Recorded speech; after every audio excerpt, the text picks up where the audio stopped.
Saya percaya bahwa hidup ini adalah sebuah taburan, ya. Dan setiap hari itu adalah benih yang kita tabur dalam keseharian kita. Mulai dari kita bangun pagi sampai nanti kita tidur malam, maka dunia ini seperti sebuah lahan di mana Bapak Ibu, apapun yang Bapak Ibu lakukan, entah dengan waktu mengisi waktu, entah dengan kita memberikan tenaga, memberikan kasih, memberikan perhatian, ya, memberikan kesetiaan, punya loyalitas, hidup di dalam iman, percaya kepada Tuhan. Itu adalah hal-hal baik yang kita sedang tabur. Tapi tanpa kita sadari, sering juga kita menabur hal-hal yang buruk. Misalnya apa? Yang paling banyak. Yang paling banyak itu adalah kebohongan. Ada satu buku yang menulis tentang 1000 dusta sehari. Ya. Tanpa kita sadari, kita tuh bisa bohong hampir setiap saat. Ya. Ketika misalnya kita nggak mau menerima telepon dari seseorang, kita bisa bilang, maaf saya lagi sakit, padahal mungkin lagi nggak sakit. Atau kita bisa membuat banyak alasan setiap hari. Dan itu adalah dusta. Ya. Dan itu taburan, Bapak Ibu. Itu benih. Ya. Itu benih yang kita tabur. Dan saudara, ada satu kalimat bilang begini bahwa kita bisa memilih benih yang kita tabur. Kita mau tabur apa aja tuh bisa. Kita mau tabur baik, kita mau tabur buruk. Itu adalah free will-nya kita. Itu kehendak bebasnya kita. Tapi ingat Bapak Ibu, kita tidak bisa memilih hasil tuaian. Jadi apa yang kita tabur, itulah yang akan kita tuai. Jadi kadang-kadang kita kepengen hal yang baik, tapi kita nggak memperhatikan benih yang kita tabur. Itu sesuatu yang tidak masuk akal, dan itu bukan sesuatu logika hidup ini. Tapi percayalah Bapak Ibu, bahwa selama kita masih hidup, kita masih punya banyak kesempatan.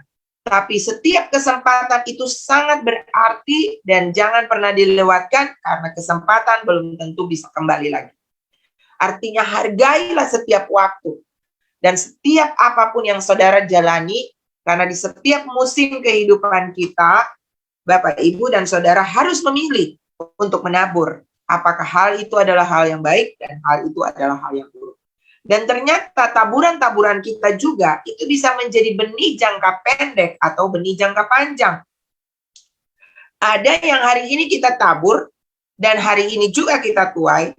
Ada yang hari ini kita tabur, kita nggak menuai, tapi nanti anak-anak kita yang akan menuai.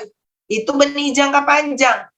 Nah, Bapak Ibu, kita nggak pernah tahu nih kapan kita akan menuai hal-hal yang kita tabur. Tapi kita juga perlu waspada. Kemarin saya diberkati dengan khotbah dari Pastor Luther tentang percepatan. Dan saudara tahu nggak? Saya nggak tahu dengan saudara, tapi ini yang terjadi dalam hidup saya. Saya merasa bahwa ada sebuah dorongan untuk memperhatikan hidup dengan lebih bijaksana dan lebih simak dengan lebih hati-hati, karena waktu memang sedang dipersingkat, saudara ya. Alkitab berkata kalau waktu ini tidak dipersingkat, maka mungkin Tuhan datang dan tidak menemukan iman di bumi. Kenapa? Karena 2 Timotius 3 berbicara tentang kejahatan keadaan manusia di akhir zaman, di mana karena hari-hari yang jahat, karena masa-masa yang sukar, Alkitab berkata bahwa akan banyak kejahatan yang ekspresi-ekspresi kejahatan yang semakin merajalela di muka bumi ini. Kenapa? Karena iblis sedang turun dengan geramnya yang dahsyat, sebab dia tahu waktunya sudah singkat. Waktu pemerintahan iblis di muka bumi akan segera berakhir. Dan dia nggak kepengen sepi di neraka. Dia kepengen mengajak sebanyak mungkin orang. Sebab itu dia membuat segala skenario-skenario dengan berbagai caranya untuk menjebak manusia, untuk membuat kita kecewa dengan Tuhan, untuk membuat kita mundur dari Tuhan, untuk membuat kita bisa menabur hal-hal yang buruk yang kelak kita akan tuai. Karena ini sebuah prinsip kehidupan. Tabur tuai, itu prinsip kehidupan. Dan firman Tuhan berkata bahwa apa yang kita tabur, itu yang akan kita tuai. Nah, kemarin ketika Pastor Luther berbicara tentang percepatan, saya cukup tertemplak dan meneguhkan apa yang Tuhan taruh sebagai inspirasi di hati saya. Bahwa sedang terjadi sebuah percepatan dalam segala hal. Termasuk dalam sistem tabur tuai. Alkitab berkata, itu firman yang diambil waktu itu, Pastor Luther berbicara tentang Amos 9 ayatnya yang ke-13. Amos 9 ayat 13, ini kita baca, ini perikop kita pagi hari ini. Dikatakan di sana, boleh ditunjukkan host, Amos 9 ayat yang ke-13. Sesungguhnya waktu akan datang, demikianlah firman Tuhan, bahwa pembajak akan tepat menyusul penuai, dan pengirik buah anggur, penabur benih, gunung-gunung akan meniriskan anggur baru, dan segala bukit akan kebanjiran. Sebenarnya perikop ini berbicara tentang sesuatu yang kita lihat di sini adalah terjadi percepatan, di mana dikatakan di sini bahwa pembajak akan tepat menyusul penuai. Ya, jadi ketika kita membajak, ya, maka menuai itu akan juga datang. Ya, ini dia punya terjemahan bebas ya. Kalau dia punya terjemahan Indonesia sehari-hari, ini lebih bagus lagi Bapak Ibu ya. Dia bilang begini, akan tiba waktunya gandum tumbuh begitu cepat, sehingga musim menuai tak ada putus-putusnya. Pohon anggur, pohon anggur akan tumbuh sangat pesat, sehingga orang akan terus-menerus membuat air anggur. Air anggur akan menetes dari gunung-gunung dan mengalir dari bukit-bukit. Kalau saya katakan, ini adalah sebuah kelimpahan. Ini adalah sebuah percepatan yang akan terjadi, di mana dikatakan gandum baru tumbuh, ya, tiba-tiba sudah tumbuh cepat, ya, tumbuh cepat. Gandum tumbuh cepat, baru ditabur, langsung bertumbuh, langsung dituai. Itu yang disebut pembajak menyusup penuai, ya. Jadi percepatan terjadi, saudara tabur, saudara tuai, saudara tabur, saudara tuai. Tadi saya bilang ada benih jangka pendek, ada benih jangka panjang. Tapi karena waktu dipersingkat, ya, tapi volumenya tidak berkurang, maka dalam proses menabur itu mungkin singkat, tapi semakin bertubi-tubi masalah yang Tuhan izinkan untuk istilahnya seperti menggemburkan tanah, seperti menyuburkan tanah. Demikianlah hati saudara yang adalah lahan itu sedang disuburkan oleh Tuhan, sedang digemburkan oleh Roh Kudus. Yang pernah saya bicara tentang hari-hari terakhir akan ada diuji, akan ada disucikan, akan ada dimurnikan seperti kata kitab Daniel. Saudara dan saya akan mengalami pemurnian demi pemurnian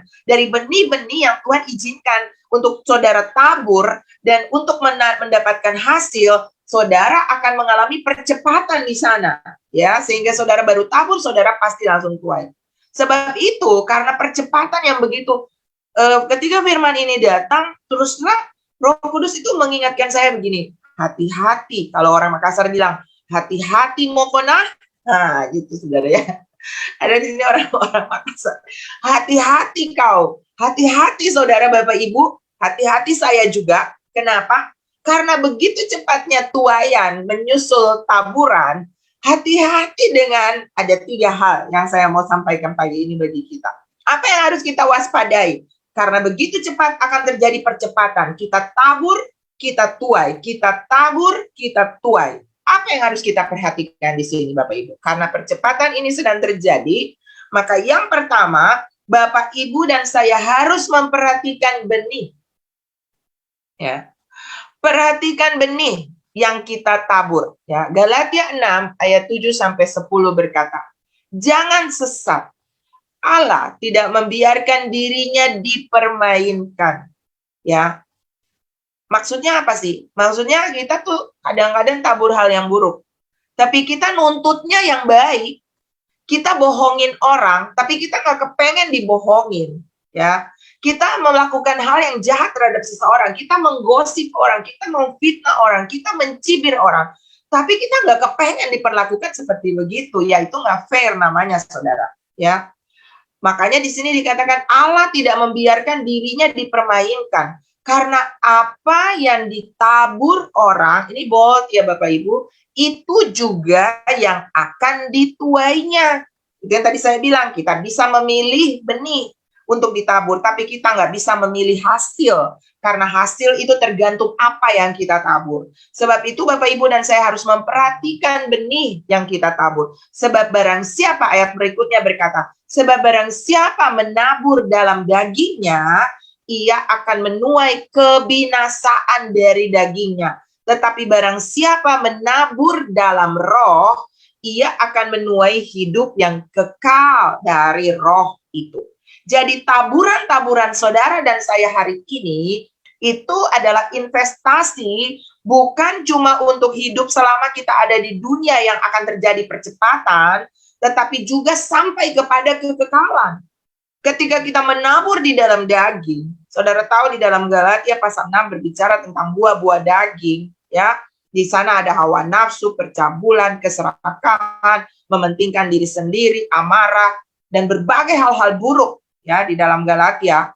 Itu adalah buah-buah daging. Maka Alkitab berkata kita akan menuai di dalam kebinasaan, daripada kita akan menuai kebinasaan dari daging itu. Tetapi sebaliknya, ketika kita menuai di dalam roh, apa itu menuai di dalam roh? Menuai di dalam kasih, menuai di dalam sukacita, tanpa sungut-sungut, menuai di dalam damai, menabur di dalam damai sejahtera, menabur di dalam kasih, di dalam pertolongan, hal-hal yang baik yang kita tabur, maka kita pasti akan menuai hal-hal yang baik. Dan tadi saya katakan bahwa sedang terjadi percepatan. Saudara, saya sedang terkagum-kagum dengan Tuhan hari-hari ini. Ya, saya punya sebuah kesaksian bagi Bapak Ibu bahwa benar-benar sedang terjadi percepatan. Saya ingat tentang tabur tuai ini ya Bapak Ibu ya. Satu waktu saya tuh terdampar di kota ini ya. Saya pulang waktu itu, saya sedang sekolah di Solo, di Tawangmangu. Dan kemudian saya pulang ke kota saya di Ambon, waktu itu liburan. Tapi karena ada asap yang tebal di Ambon, kita nggak bisa lanjut pesawat dan kita harus mendarat di Ujung Pandang. Dan ketika mendarat di Ujung Pandang, saya anak mahasiswa yang saya nggak punya uang pada masa itu. Tapi kita harus mencari penginapan dan sebagainya. Dan akhirnya saudara, saya itu bingung karena saya nggak punya uang dan saya harus bermalam di kota ini. Nah, tiba-tiba saya dengan beberapa teman, tiba-tiba ada seorang bapak yang dia menanyakan kita, ya karena kita sama-sama senasib gitu ya. Dan akhirnya dia mendekati kita. Ada beberapa ibu juga yang duduk dengan saya dan ada teman saya. Dan dia bertanya dari mana, namanya dan segala macam. Dan ketika selesai itu, bapak ini begitu baik, begitu memperhatikan, sampai saya juga sempat berpikir, dia mentraktir saya dengan teman-teman, dia menawarkan untuk bagaimana sudah ada tempat nginap dan sebagainya. Saya sempat was-was juga, wah ini om girang kali ya untuk. Tapi kemudian Bapak Ibu, ketika semua hal itu terjadi dan ketika kami, dia tidak ngomong apa-apapun, dia hanya menolong kami, apa yang dia bisa tolong dia lakukan kepada saya dan teman-teman ibu-ibu yang bersama dengan saya pada masa itu. Bahkan kita mendapat sebuah tempat yang sama, kamar yang sama dengan ibu-ibu itu, kita menjadi teman-teman di dalam satu kamar yang dibantu. Dan akhirnya besoknya kita pulang. Besoknya ketika sampai di kota saya, dijemput oleh kakak saya. Kemudian bapak ini karena dia supirnya belum datang, akhirnya kakak saya bilang, udah Pak, sama-sama aja kita antarin. Karena saya bilang, Om ini banyak membantu kita selama kita ada di tempat di Makassar. Dan saudara, waktu di mobil, baru tuh Bapak bilang begini, dia memberikan alasan, dia bilang, wah kalian, kakak saya berterima kasih ya Pak, sudah bantu adik saya dan sebagainya. Kemudian dia bilang begini, itu belum apa-apa. Kenapa? Karena ternyata Bapak ini pernah di masa itu papa saya udah almarhum loh Bapak Ibu. Dia bilang begini, papa kamu tuh baik, papa kalian tuh baik banget. Saya adalah salah satu orang yang pernah ditolong oleh papa kalian. Kita juga nggak tahu, kita nggak tanya-tanya apa yang ditolong, tapi yang pasti dia sangat membuat dia merasa dia berhutang budi sama ayah saya. Dan apa yang dia lakukan itu adalah salah satu bentuk di mana dia membalas budi papa saya. Papa saya udah almarhum, Bapak Ibu, ya. Tetapi kemudian apa yang dia tabur, saya tuai. Nah, itu saya katakan itu menjadi jangka panjang ya. Artinya orang tua saya menabur dan saya menuai. Tetapi hari-hari ini saya sedang dibuat termangu-mangu dengan Tuhan. Karena kadang-kadang seperti begini Bapak Ibu. Ketika Tuhan menggerakkan hati saya untuk misalnya menolong seseorang gitu ya. Dan ketika saya, karena setiap kali saya menerima sesuatu, ketika ada orang yang memberi sesuatu atau ada saya mendapatkan berkat dari manapun, selalu saya akan bilang begini, Tuhan, Mana benih, berapa benih, dan berapa roti yang harus saya makan. Ingat Bapak Ibu, di dalam setiap yang kita terima dalam hidup kita, kita ini nggak punya apa-apa kan. Kita ini bukan owner, kita ini hanya manajer. Jadi kita ini pengelola. Katakanlah saya tuh kasir. Jadi kalau Tuhan percayakan sesuatu, saya harus tahu nih Tuhan mau dikemanain. Jadi saya harus tahu ada dua hal dalam kehidupan kita. Ada roti yang kita harus makan dan ada benih yang harus kita tabur. Jadi setiap kali menerima sesuatu, tanyakan, ini Tuhan berapa yang harus saya tabur dan berapa yang harus saya makan, gitu ya. Itu tanda bahwa kita menghargai itu pemberian dan bukan milik kita. Dan ketika saya melakukan itu, saya mulai membagi, misalnya saya tergerak, saya memberikan. Kadang-kadang tuh sering terjadi hari-hari ini tuh semakin sering intensitasnya. Ketika saya memberi, ketika saya menabur, di saat yang sama, itu bisa tiba-tiba ada orang juga yang menabur ke saya. Jadi, saya berpikir, wah, ini yang namanya penabur, penuai, menyusul penabur. Ya, penuai, menyusul pembajak. Jadi, saya baru, pembajak menyusul penuai. Jadi, baru menuai, udah bajak lagi untuk mau menabur lagi, saudara. Dan baru menabur, sudah siap untuk menuai, gitu ya.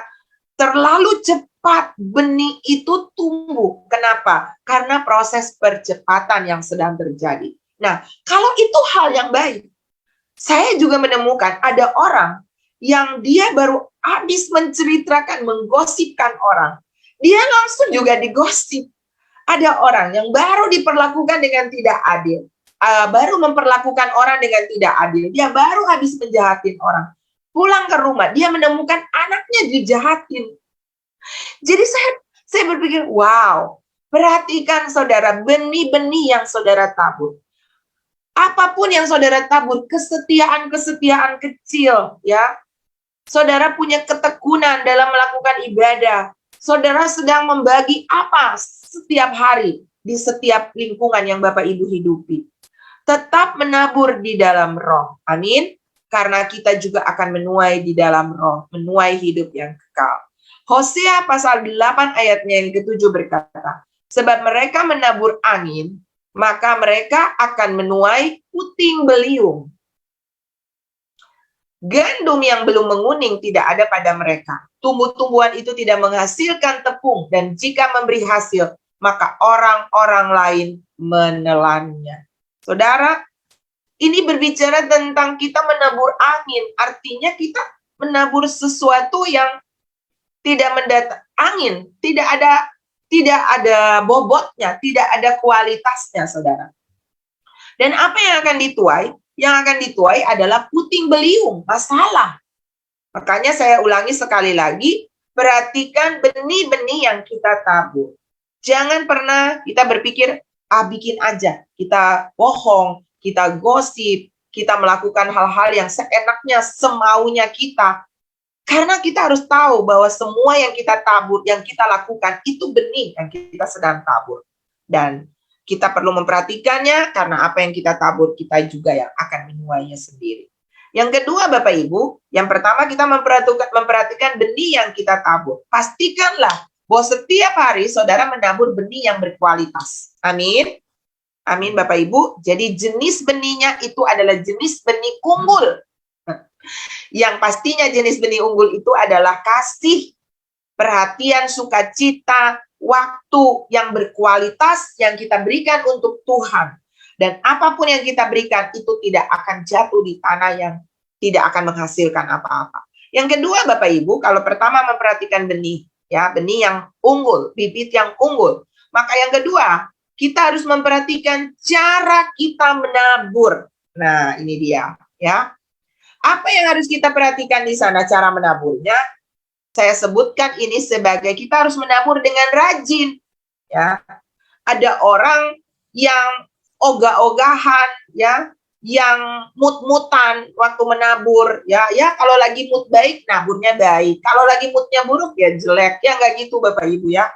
Kita harus rajin dan konsisten dalam menabur kebaikan, ya. Coba lihat ayatnya yang ke-9. Ayatnya ke-9 lanjutan tadi dari Galatia 6. Ya, Bapak Ibu, coba lihat ayatnya yang ke-9 dikatakan. Janganlah kita jemu-jemu berbuat baik, karena apabila sudah datang waktunya, kita akan menuai jika kita tidak menjadi lemah.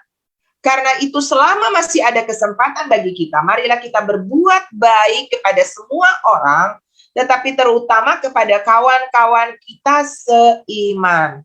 Saudara, di sini dikatakan jangan jemu-jemu berbuat baik. Artinya apa? Jangan bosan, ya. Jangan jemu-jemu tuh, jangan bosan ya untuk berbuat baik ya. Jangan pernah berhenti untuk melakukan kebaikan. Ada sebuah pepatah dari Mother Teresa. Saudara tahu siapa Mother Teresa? Mother Teresa itu adalah orang yang penuh kasih, ibu kasih, ya, yang menolong orang-orang di Calcutta, India sana, orang-orang yang papa, orang-orang yang tidak punya rumah, ya, orang-orang yang terlantar, dan dia adalah ibu yang menolong mereka. Dia punya satu kalimat berkata begini, saudara. Kasih itu tidak pernah berhenti untuk menilai atau menghitung hasilnya. Dia hanya selalu memberi. Kadang-kadang kan kita suka hitung-hitungan ya. Kalau kita udah tabur ini, kita udah kasih waktu, kita udah kasih tenaga. Lalu kita bilang, apa yang kita dapat? Itu namanya pamrih, Bapak Ibu. Dan itu bukan benih unggul. Itu bukan cara menabur yang Tuhan kehendaki. Yang Tuhan kehendaki di sini adalah jangan jemu-jemu, jangan berhenti, jangan bosan, teruslah menabur, gak usah dihitung. Sekarang saudara mungkin gak dapat, tapi nanti satu waktu anak-anak saudara yang akan menuai. Ya, prinsipnya adalah melakukan seperti untuk Tuhan. Jadi kalau misalnya kita melakukan sesuatu, jangan melihat orang yang misalnya kita menabur kepada orang itu, kita memberi kepada orang itu, atau misalnya kita melakukan sebuah pekerjaan. Jangan pikir hitung untung ruginya, karena apa? Karena kita sedang melakukannya untuk Tuhan. Contoh, ketika seorang istri melayani suami, ketika seorang suami melayani istri, ketika kita melayani anak-anak, ketika kita melayani jemaat, ketika kita melayani teman satu dengan yang lain, ketika kita bekerja di kantor, kadang-kadang orang-orang yang kita tolong, kadang-kadang orang yang kita melakukan sesuatu untuk dia tidak melakukan hal yang baik kepada kita. Ada istri-istri yang misalnya menolong suaminya, melakukan hal yang terbaik buat suaminya, tapi suaminya mungkin tidak setia dengan dia. Suaminya mungkin mengkhianati dia. Atau misalnya ada anak-anak yang kita lakukan hal yang terbaik, tapi mereka malah bohongin kita. Mereka malah memberontak dengan kita. Ada orang-orang, ada gembala yang mengurus jemaatnya dengan baik, tapi jemaatnya malah tidak setia, jemaatnya malah menggosip, pergi meninggalkan mereka.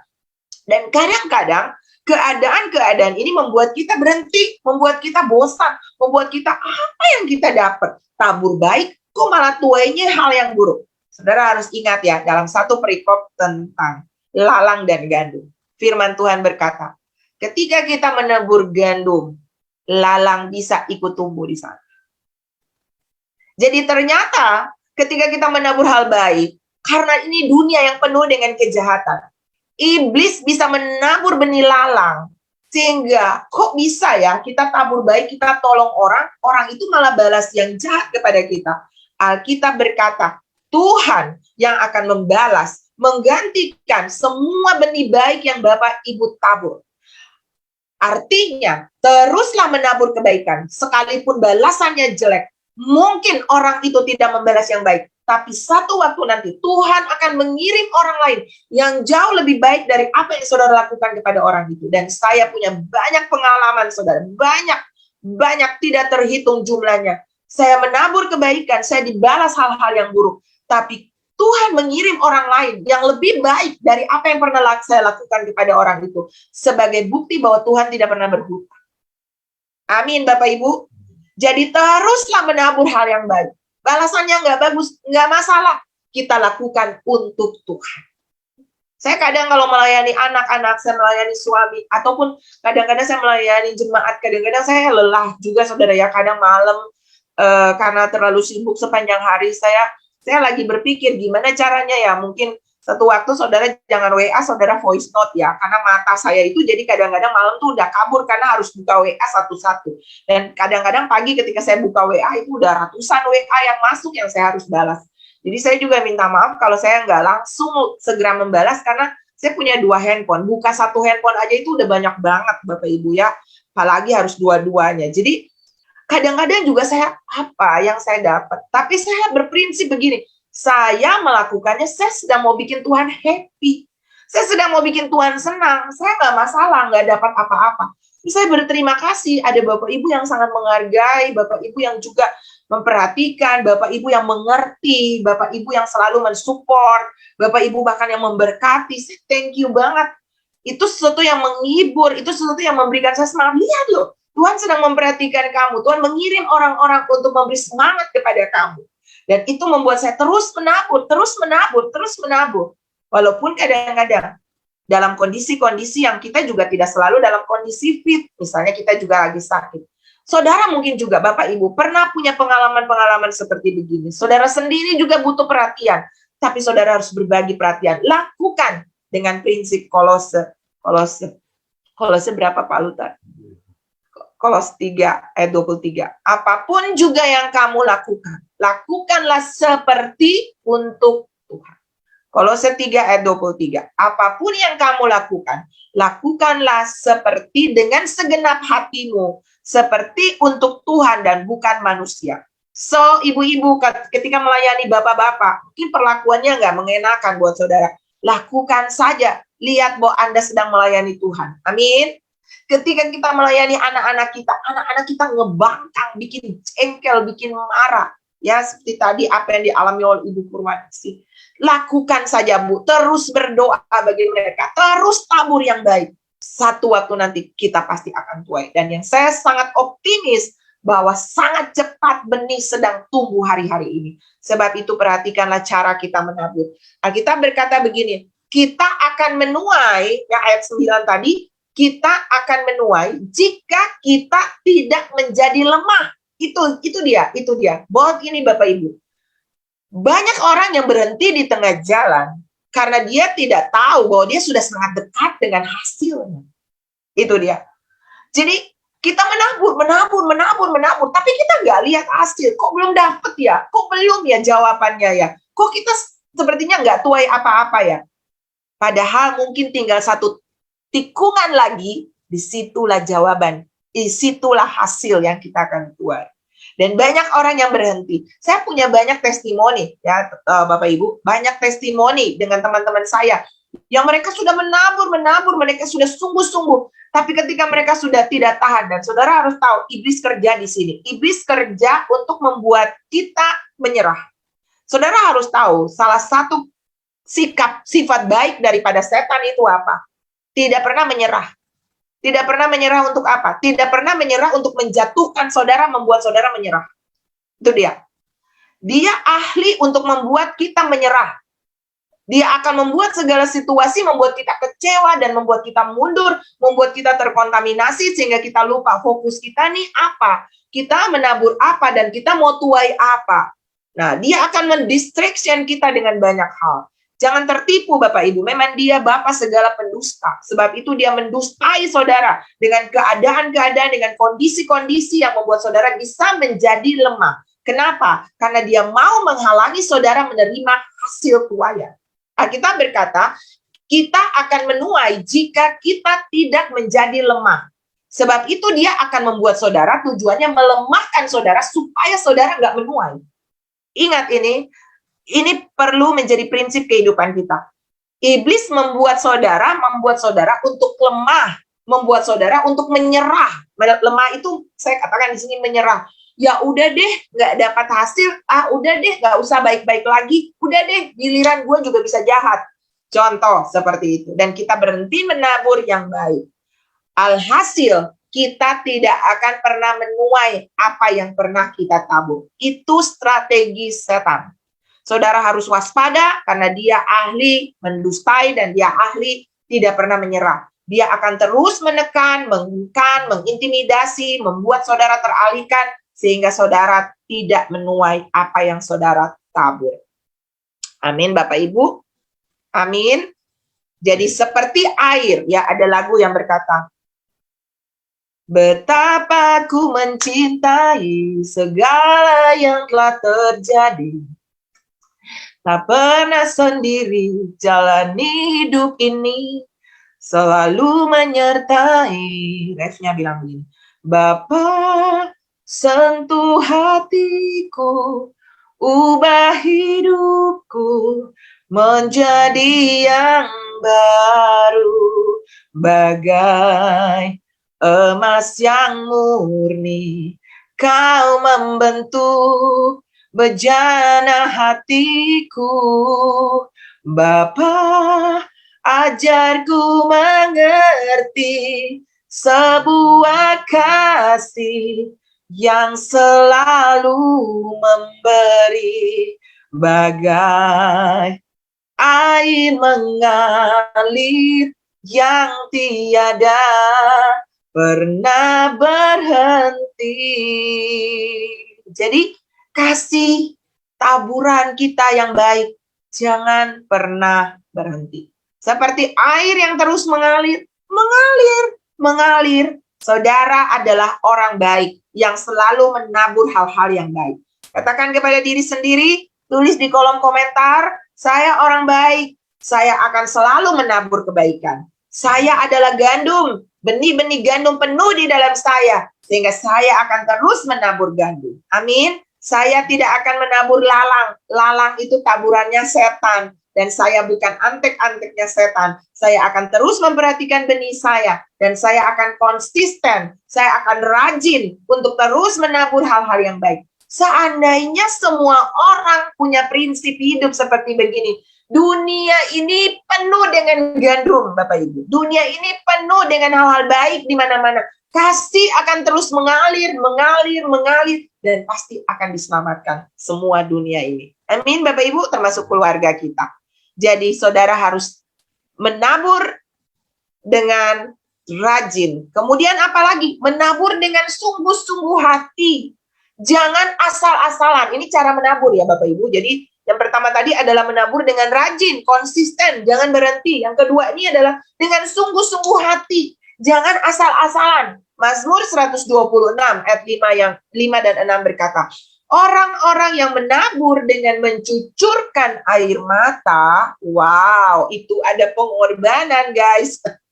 Ya Bapak Ibu ya, menabur dengan mencucurkan air mata akan menuai dengan bersorak-sorai. Orang-orang yang berjalan maju dengan menangis sambil menabur benih, pasti pulang dengan sorak-sorai sambil membawa berkas-berkasnya. Masalahnya adalah kita kadang menaburnya tuh asal. Menabur asal tuh begini, kalau lagi happy kita nabur. Kalau lagi happy kita nolong orang, perhatikan orang. Kalau lagi happy kita ikut ibadah, kita rajin ibadah. Tapi kalau kita lagi nggak mood, lagi malas, udah malas aja gitu saudara ya. Tidak ada harga yang kita tidak ada harga yang kita mau bayar Bapak Ibu. Tapi firman Tuhan berkata kita harus menabur dengan tidak asal-asalan ya. Ya yang penting tugasku begini. Contohnya ketika kita melayani, kita memimpin pujian, ketika kita bermain musik, ketika melayani suami, melayani istri, melayani anak-anak, melayani pekerjaan di kantor, melayani gereja, jemaat, melayani multimedia. Jangan asal-asalan ya. Minta maaf tadi pagi link yang akhirnya saudara mungkin ada yang susah masuk dan sebagainya. Itu bagian dari sebenarnya kita tidak prepare dengan baik. Mohon dimaafkan. Ini salah satu bentuk yang harus diperbaiki ya Bapak Ibu ya, anak-anak multimedia. Dan untuk kita semua, apapun dimanapun kita berada, kita tidak boleh melayani dengan asal-asalan. Ada sebuah pengorbanan, ada sebuah bayar harga. Dikatakan di sini, menangis sambil menabur benih. Pasti loh, Tuhan gak bilang, ya mudah-mudahan, kira-kira. Tidak, dikatakan di sini, pasti pulang dengan sorak-sorai sambil membawa berkas-berkasnya. Berkas-berkasnya itu apa? Bonus, kelimpahan, berlipat-lipat, meluber. Ya, kelimpahan yang saudara akan terima tuaian dari apa yang saudara tabur. Kalau kita melakukannya dengan sungguh-sungguh, dikatakan sambil menangis, itu sesuatu yang sakit, sesuatu yang bayar harga. Ya, contohnya ya kita lah, contoh ya, saudara luar biasa ya. Kita baru ibadah kan tadi malam habis ibadah tuh jam berapa? Pagi-pagi saudara udah nongol lagi di sini, datang menyembah Tuhan lagi. Itu luar biasa banget. Tadi ada ibu yang WA saya udah dari jam 3 Bu, mau masuk tapi nggak bisa masuk. Wow, praise God Ibu. Ibu sedang mencari Tuhan dengan gila-gilaan. Dan itu taburan loh, itu benih.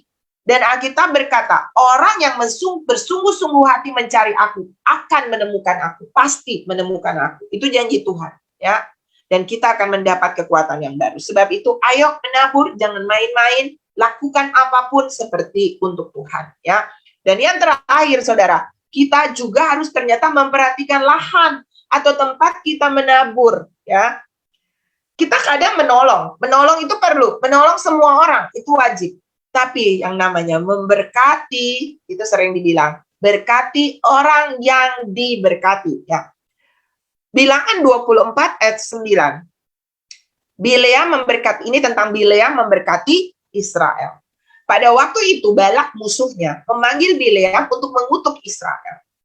Tapi ketika Bileam datang, sebelum Bileam datang, Tuhan sudah berbicara kepada Bileam, jangan coba-coba engkau mengutuk atau menyerapah orang yang aku berkati.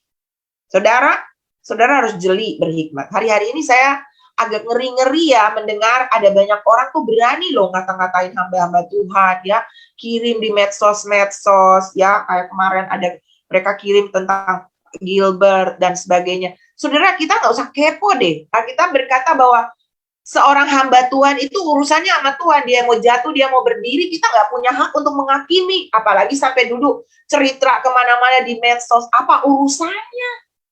Kalau dia salah, nanti dia berurusan sama Tuhan. Kenapa kita harus urusin mengata-ngatai hamba Tuhan? Saya paling ngeri loh, saudara. Ada 3 hal yang kita tidak boleh sentuh, yang kita sering diajarkan. Perpuluhan,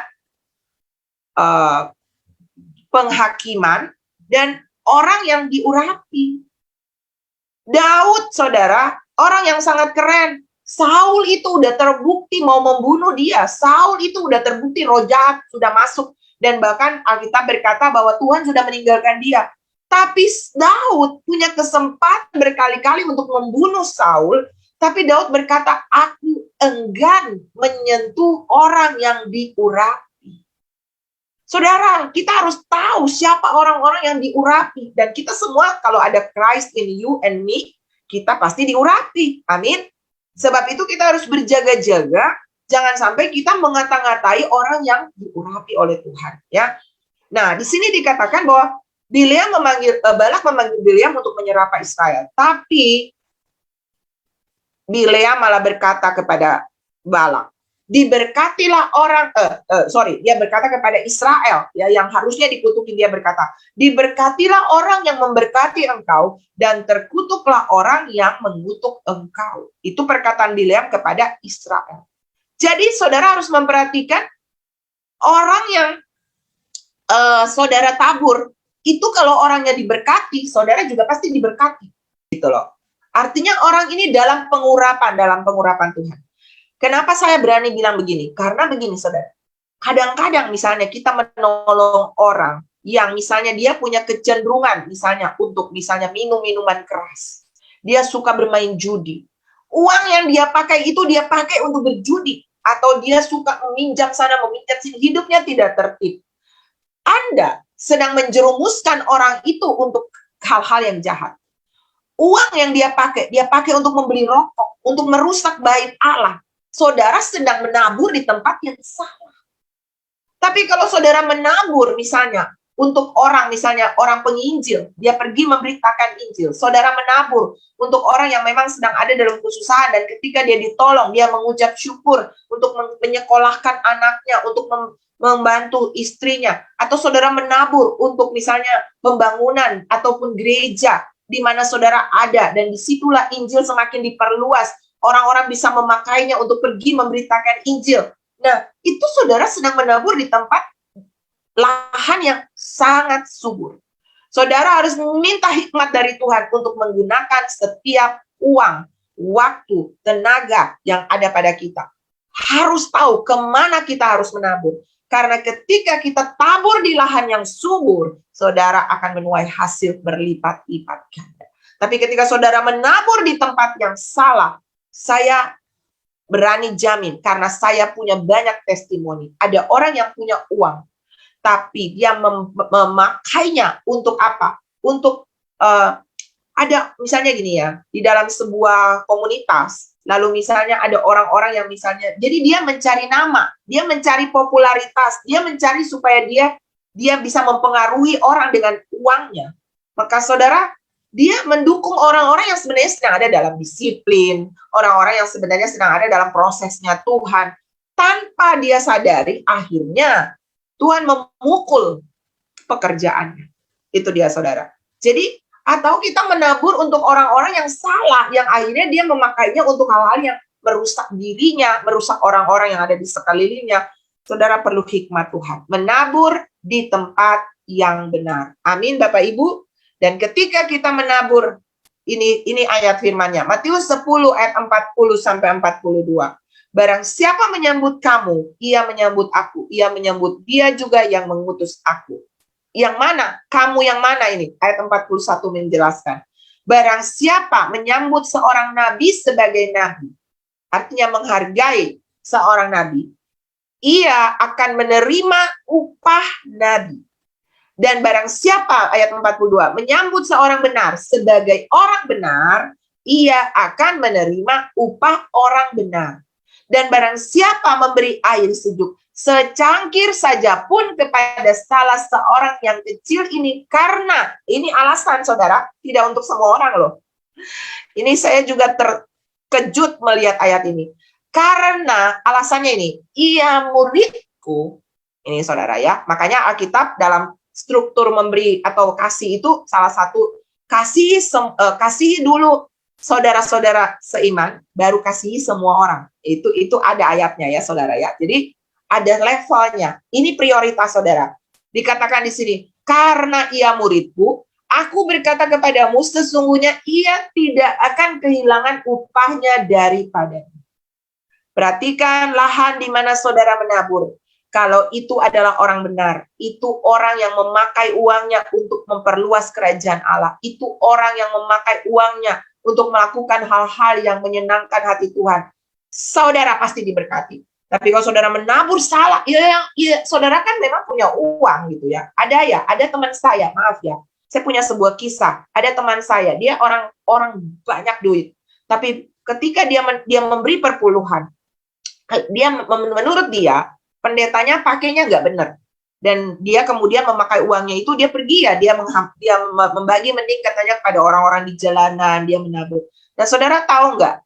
Tuhan mengirim belalang, pelahap, pelompat, pengiring pindahan, mengerap hasil daripada pekerjaannya sampai ke akar-akar. Dan akhirnya dia perlu menjual rumah. Saudara, waspada dengan taburan-taburan kita. Ingat, setiap waktu, tenaga, uang yang ada di saldo saudara dan saya bukan milik kita. Kita cuman pengelola. So, minta hikmat dari Tuhan. Buat apa saya harus menggunakan waktu saya, tenaga saya, talenta saya, dan uang ini. Karena ini punya Tuhan. Saya cuman kasir. Sehingga saudara tidak salah dalam mengelola setiap berkat, kepercayaan, kesempatan. Dan saudara akan menabur, segera saudara juga pasti menuai. Saya berdoa, Tuhan Yesus memberkati Bapak Ibu.